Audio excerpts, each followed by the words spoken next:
विक्रम सम्वत 2083 साल कन्या राशिका जातकहरूका लागि परिश्रम र उपलब्धिको वर्ष रहने सङ्केत देखिन्छ।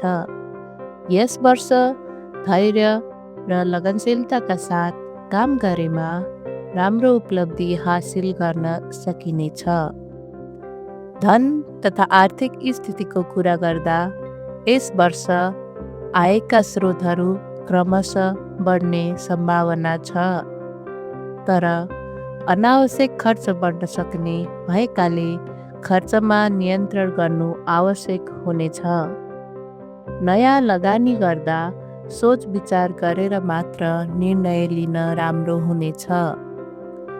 करियर तथा व्यवसायको क्षेत्रमा जागिर गर्नेहरूका लागि नयाँ अवसर प्राप्त हुने सम्भावना छ।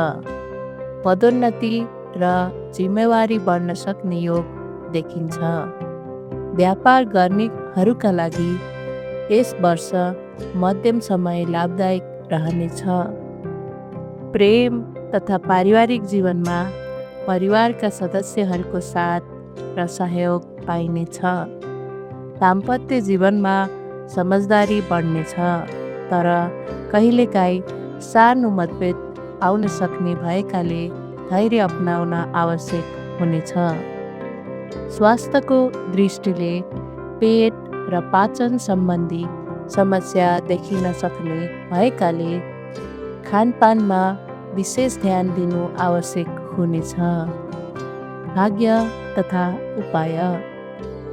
बुधबारको दिन भगवान गणेशको पूजा गर्नु र हरियो वस्त्र वा हरियो दाल दान गर्नु शुभ फलदायी रहनेछ।